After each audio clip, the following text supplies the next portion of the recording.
Thank you. And that brings us to the closing. No, I'm kidding. Okay, on to agenda item number 17, which is South Yorkshire Airport City. I need to remind everyone before we go into that next item on South Yorkshire Airport City that it is partially exempt due to commercially sensitive information, which I'm sure you all understand. Therefore, please be aware that the board members might move into a private session should any matters covered by the exemption need to be discussed. And if that does happen, we'll exit to another room and then return for the public session, and we'll pause the live stream. After the report has been introduced, we'll start by discussing the open material, and then if members do indicate they wish to discuss anything that is commercially confidential, we will move into that private session. I'm not expecting that to happen, but just to let you know that that is something that could happen. So, since DSA is closed, you will know, everybody in this room will know, that we have worked tirelessly to reopen our airport.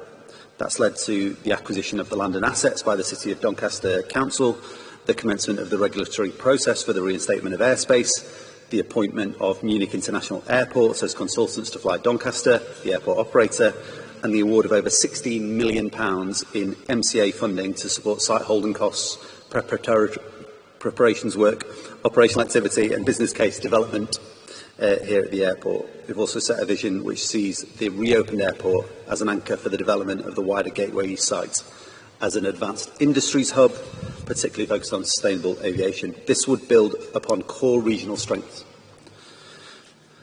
which are incredibly important, propagating the success of the region's Advanced Manufacturing Innovation District, the AMID, and reconnecting the region to global markets. The vision would see the creation of good, well-paid jobs, allowing South Yorkshire residents, people who live here, our friends and our neighbours, to stay near and go far. This report notes the outcome of the comprehensive assurance activity on the project, and additional work has been undertaken to support the board in our decision-making. And the report concludes that the strategic vision is well aligned to regional and national growth priorities, whilst the core vision of an airport anchoring wider development here at Gateway East is considered achievable, albeit with the need for broader investment. It also recognises the many challenges such as increased carbon emissions, mobility to and from the airport, and risks associated with the lease between CDC and Peel. So that is where we are. I'm really pleased to be able to be here. In fact, I'm really proud to be able to be here with my colleagues and friends around this table, because it has taken no shortage of work to get to this point, and it was never inevitable that we would get here. So this is an incredibly important moment. We will have a discussion as a board after hearing from Gareth about the paper itself. But before I do that, I just wanted to bring in my colleague and friend Ros Jones in to be able to express her feelings about this paper. Colleagues, the decision before us today is set to be the largest single investment in Doncaster in more than a generation, with the economic impacts reaching all our communities across South Yorkshire and further afield. It is an investment in our economy. It's an investment in our businesses. It is an investment in our jobs and skills.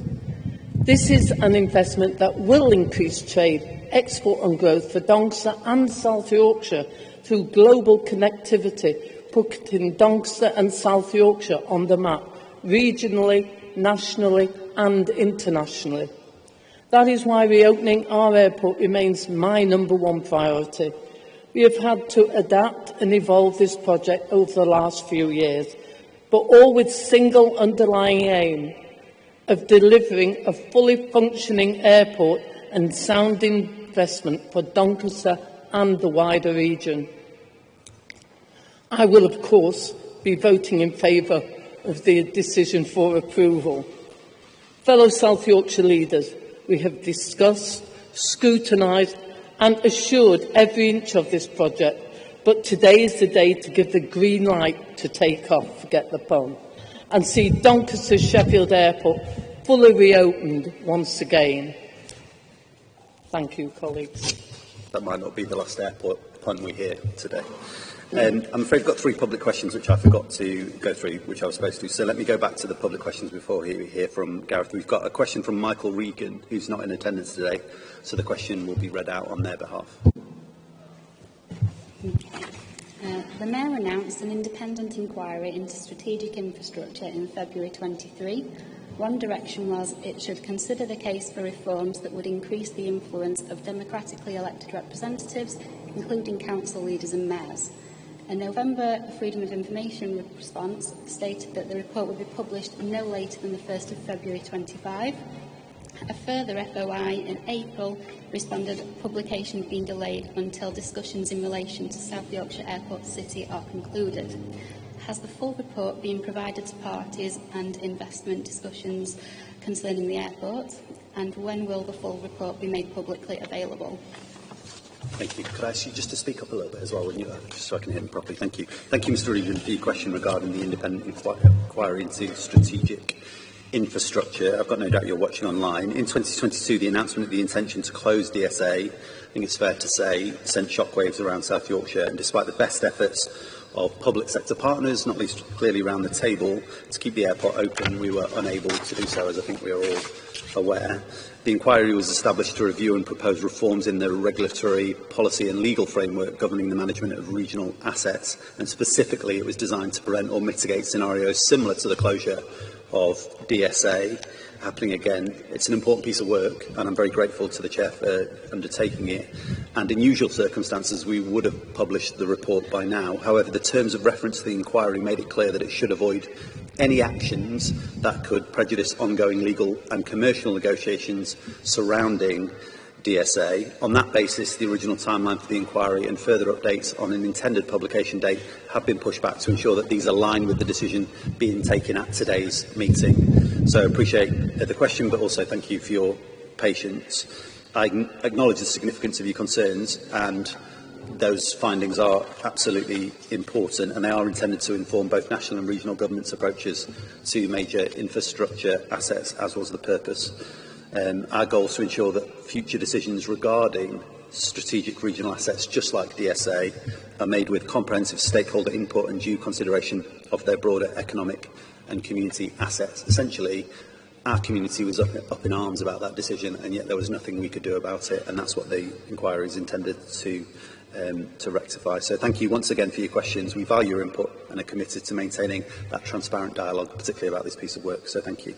We have another question, please, which I believe has been submitted by Wai Ming Yao, who's not in attendance today, but I believe will be watching online. So the question will be read out on their behalf. Mayor Coppard, your own due diligence shows this airport is unaffordable in all base scenarios and only breaks even if the most optimistic freight and property forecasts are hit. Given there are no signed freight operators, no binding airline commitments and a funding gap already stretched by inflation, can you explain to taxpayers why this isn't simply a logistics property gamble dressed up as an airport revival? And what guarantees you can give that this won't become an open-ended public subsidy sink? The assurance review makes clear that the current business case does not yet satisfy Treasury's Green Book standards or the 5-case model. Only the strategic case would meet the guidelines, with the financial and commercial case RAG-rated. Red, it is not affordable even in the high-case scenario. In light of this, will the board commit to introducing additional gateways or governance with clear stop-go decisions points linked to operator commitments, freight volumes and regulatory milestones before further public money is released? Furthermore, the head lease performance clause remains tied to passenger volumes, including a 2036 threshold that even the high case forecasts fall short of, and at nearly 2 million, it is higher than any annual passenger traffic ever achieved at DSA. Given that freight ultimately determine the airport's viability, will you commit to renegotiating this clause so that it is freight-focused and realistically achievable, rather than exposing the region to risk or lease termination? The due diligence mentions an operator with demonstrable UK regional airport experience and strong pre-existing relationships with airlines and freight integrators. In light of those concerns, can the board confirm it is committed to Munich, or is it actively considering a live work stream for a competitive search? So there's a lot of questions in there, but thank you for those questions. Following the assessment of the full business case, the MCA commissioned a number of additional pieces of work, and frankly I don't agree with the interpretation of that work that was laid out in that question. But as outlined in the board paper, that work included a review of the financial and business models, a more detailed sensitivity analysis of the economic case, work to test the market appetite for the proposal, and a review of the lease conditionality. And that additional work has gone into great depth over many, many months, as I think people are aware, and supplements the information received within the full business case. The work has sought to mitigate as many of the risks as possible, but with a project of this size and this complexity, risks will always remain, and I think we've been very upfront about that. The additional work means that an informed decision can now be taken which balances those risks, of which there are a number, alongside the incredible opportunity, huge opportunity that the project can realise for the whole of South Yorkshire, and we've always been very clear about that. As you'd expect, I'm unable to provide details relating to airlines or to cargo operators, as those are subject to ongoing commercial discussions. The landowner has engaged productively in renegotiating the lease threshold such that risk is sufficiently mitigated to proceed, and I'm grateful to the landowner for that. Throughout the additional assurance period, I've considered options such as phased funding approvals, akin to your suggestion of stop-go decision points. However, that approach could be counterproductive and reduce long-term certainty over the future of the airport, and therefore reduce the confidence in airlines to commit to operating from the SA, which I think we all want to see. Munich Airports International are appointed by Fly Doncaster and will continue to work with them to operationalise the airport. The report recommendation seeks to confirm the overarching programme management function required to deliver such a complex programme of activity. So thank you for your question. We next have a question from Jenny Harrison, who is not in attendance today, so the question will be read out on their behalf. In your papers, it says that airport operators walked away from the competition after looking at the lease. Does this suggest that the airport lease is too expensive? Doncaster Sheffield Airport's viability rests almost entirely on ambitious freight and property forecasts, yet no freight operator has signed a binding agreement. How do you justify committing up to 160 million of public money to an airport that could still operate at a loss for years if freight demand is slow to materialise? And what guarantees do you give that taxpayers won't be left subsidising empty runways? Independent auditors have warned that passenger forecasts are optimistic. Subsidies will be required to attract airlines, and even in the high case, Doncaster will struggle to meet leased passenger targets. How can you reassure the public that this isn't just a political promise to restore flights that the market cannot support? And what is your threshold for walking away if passenger numbers flatline, rather than asking taxpayers to bankroll loss-making routes indefinitely in pursuit of an unrealistic vision? Thank you. Thank you for your question. Again, probably worth me saying I don't agree with the premise of that question, and I'm unable to comment, as people might understand, on the commercial reasons for potential airport operators not submitting bids, but we have subsequently engaged productively in renegotiating the lease with the landowner, as I've already described, which we anticipate will reduce risks, and that could have potentially dissuaded private investment into the airport. In terms of targets for freight and property, as part of the additional assurance work we've completed since the original submission of the bid, we've sought specific advice from aviation experts to confirm that the revised targets for the airport are achievable. These estimates also include passenger numbers, which are a key part of the viability of the airport. Those projections have specifically taken into account the potential impacts of competition, as you'd expect from neighbouring airports such as Manchester, Leeds, Bradford and East Midlands. Due to their commercially sensitive nature, it's not possible to talk about specific thresholds for performance of the airport in terms of passengers or freight. However, it should be noted that comprehensive performance monitoring will be in place, which will provide the robust data to inform any future decision-making should it be required. And I would also just add, because this question has come up a number of times, about the political imperative to reopen the airport, and I can only speak from my own personal position and decision, but I think it is absolutely right that we listen to our communities when our communities, they say they want us to do something. And I make no bones about the fact that we have listened to the communities of Doncaster to get to this point today, and I have certainly listened to the communities of Doncaster and the whole of South Yorkshire as I've thought about my position on this matter throughout the last 3 years. So thank you very much for your question. Right, can I hand over please to Gareth? Thank you very much. Can I please hand over to Gareth, who will talk us through the paper itself. Thank you very much. Thank you, Mayor. I'm very conscious that much of the analysis has just been explained, so I'll keep this simple. So as part of our due diligence exercise, we undertake what we call assurance work. That assurance work tests business cases and serves to inform the decisions of this board. Over the last months, we've been working diligently with colleagues in Doncaster and beyond to undertake that work. We've commissioned expert independent aviation advice to test traffic forecasts and to test, retest and rebuild financial models. We've tested the programme plan for the return of aviation to this airport and used that to allow us to settle on a timeline. We've commissioned a lease advisory firm to test the superior head lease and the risk inherent in that identified previously. We've commissioned feasibility work to test the strategic objective of developing Gateway East out as an advanced industries hub. We've reviewed the methodology to calculate the economic gain as presented within the full business case, and we've commissioned a climate impact report such that we can look squarely in the face the impact of a return of aviation on our net zero plans. We've further explored the opportunity for sustainability opportunities, looking at best practice across other UK airports, and we've prepared a surface access statement to avoid us repeating mistakes of the past where growth opportunities outstrip public transport coverage. We've commissioned a review into skills and employment challenges, and we've also undertaken an inequalities impact assessment.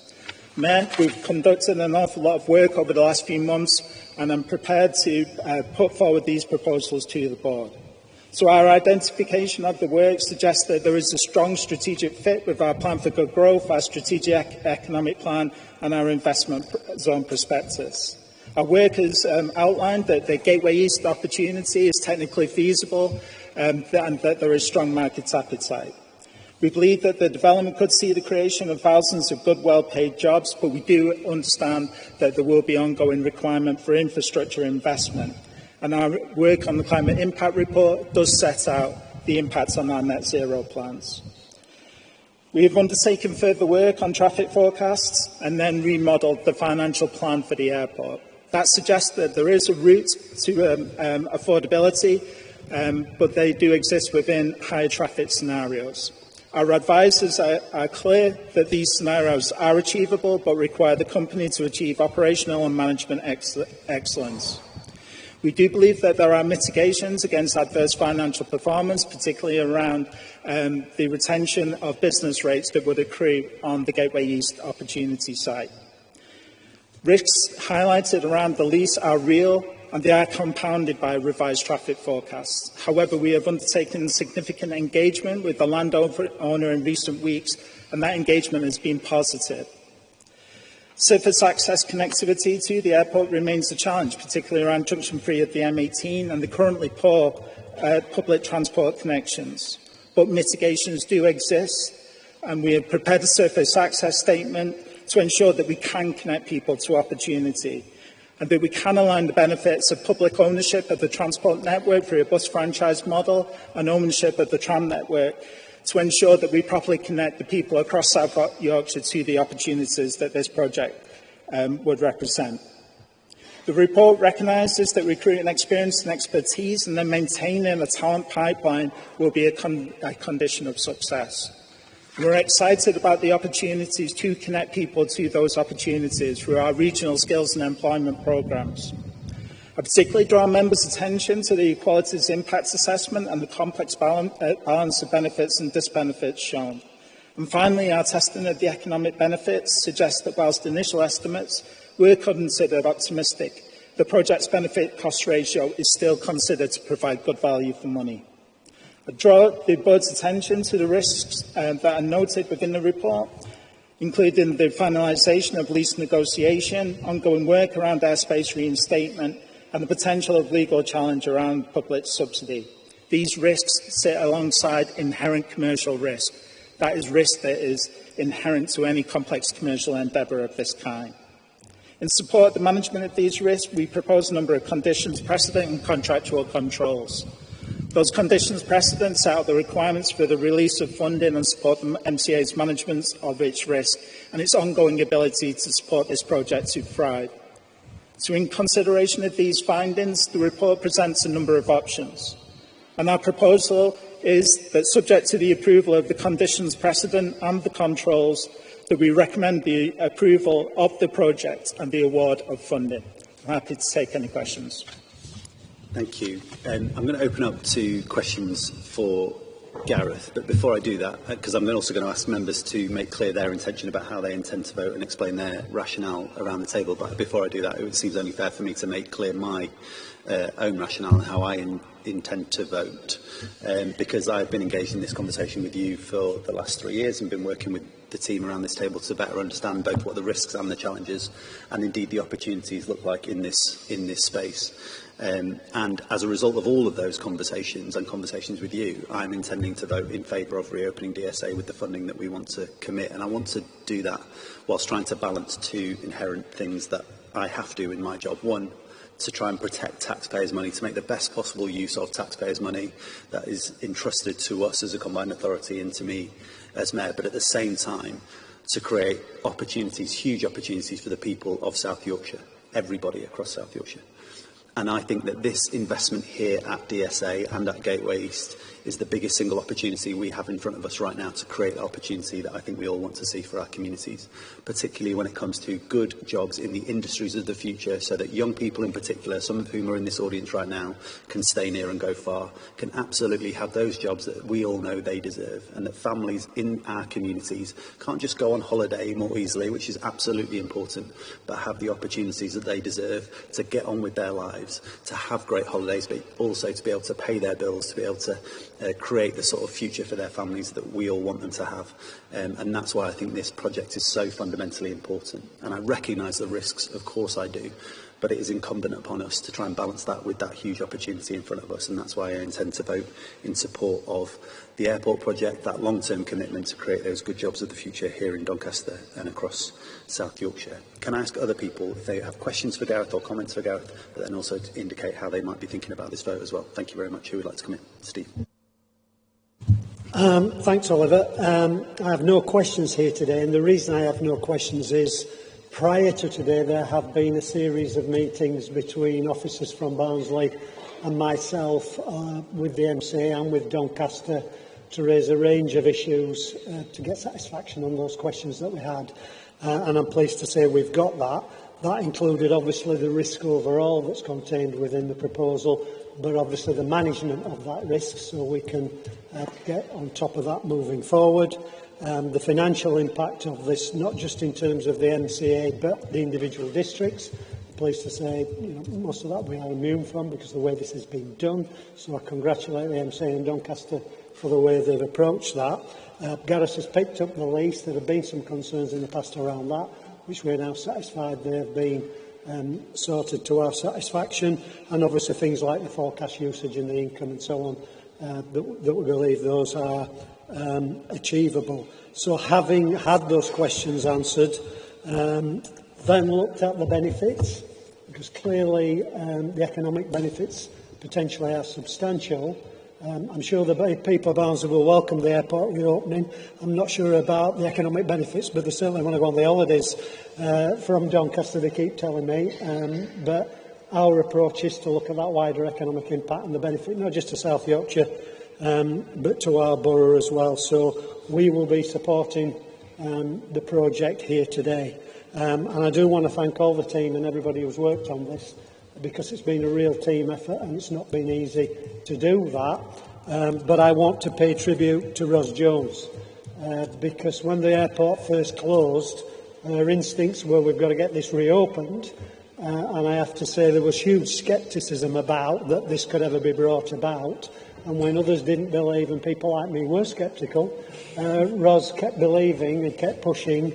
And it's in no small way, in fact the majority of way, is down to Ros Jones making this happen. So I want to pay tribute to Ros and her officers, and to Damien who's worked alongside her for getting to this point, because it has not just been without commercial or economic or financial risk, political risk as well, and reputational risk that they've been prepared to take on, and they deserve all our support and congratulations for that. So well done to them, and just to say Barnsley, having had all our questions answered, are happy to support the proposal. Thank you. Chris, could I ask you to come in? Thank you, Oliver.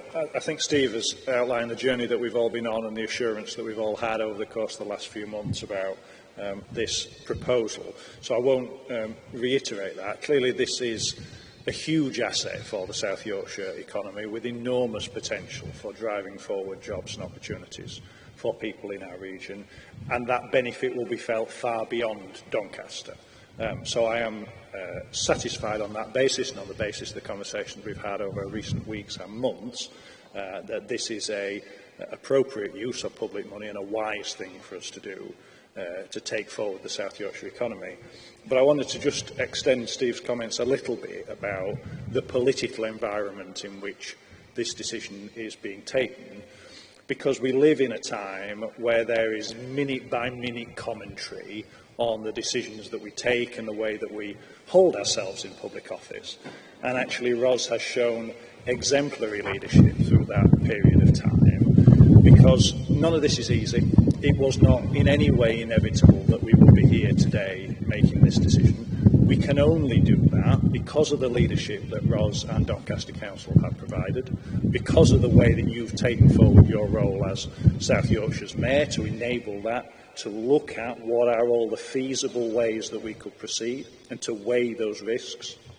And because of the way that Gareth and his team of your officers at the MCA have then taken their responsibilities so seriously, to weigh those risks, to look at the pros and cons, to work with us as politicians, and to look at credible, serious ways that we can facilitate economic growth in South Yorkshire.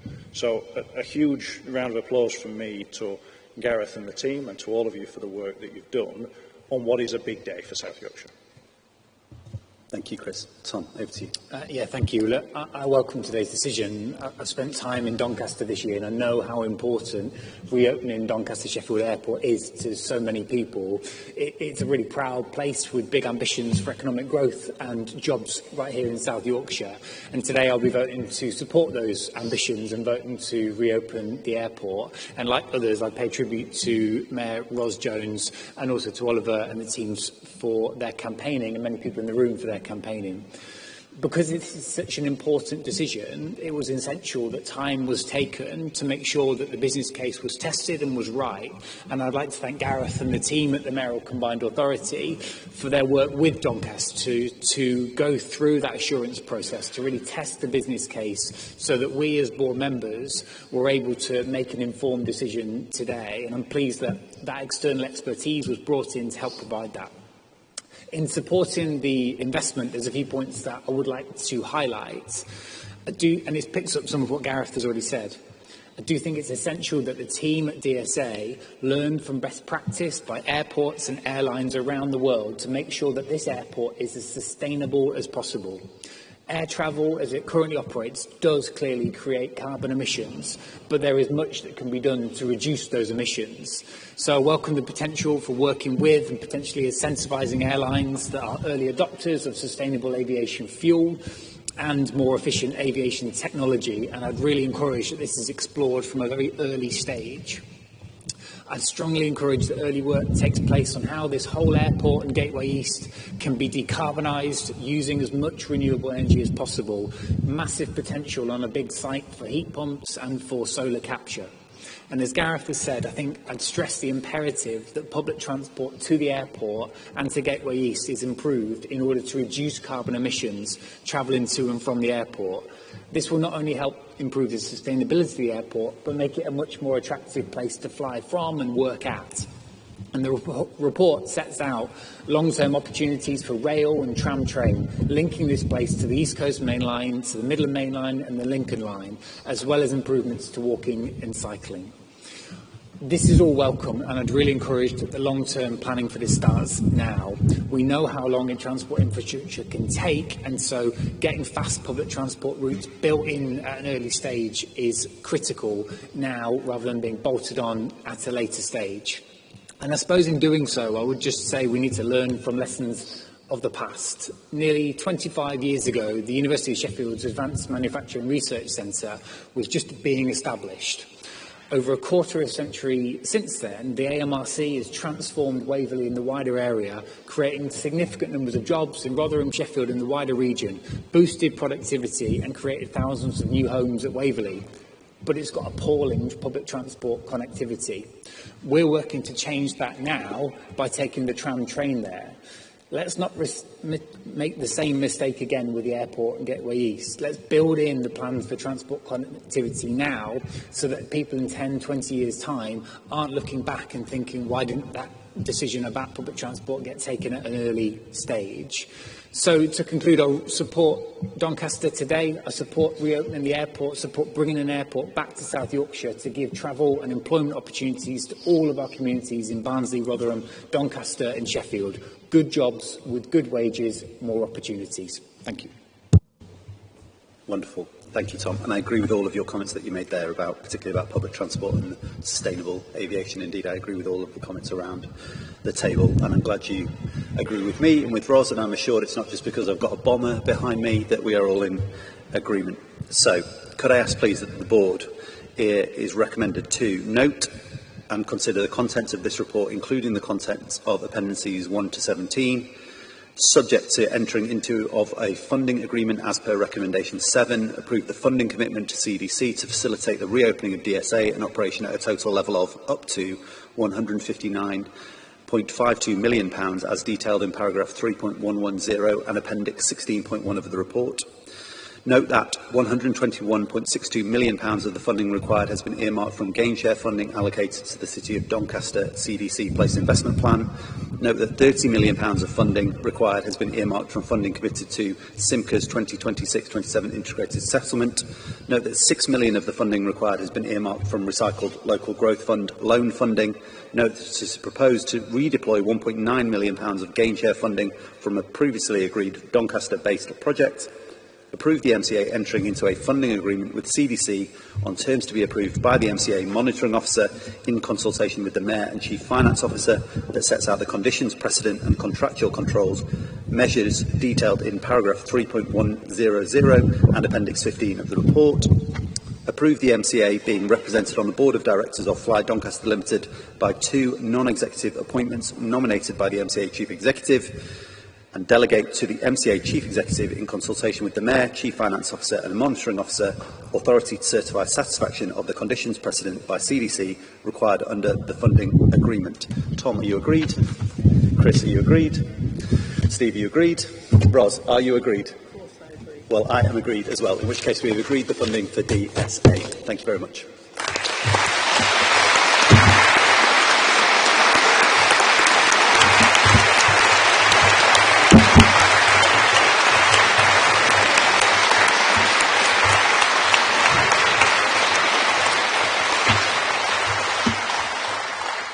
So, what happens next? So, thank you everybody for being here. Thank you very much to the board. We're going to close the meeting now, so the webcast will be cut in a moment. We'll then have the public stakeholders media in the room, but for a short break before we then go to some formal speeches. And I'm pleased to be able to give the speech that I have written. And then we'll then talk to the media as well. So stakeholders are welcome to stick around for any of that, all of that. We'd really appreciate it if you did want to. But if anyone needs to leave, staff will help escort you out. So again, thank you very much.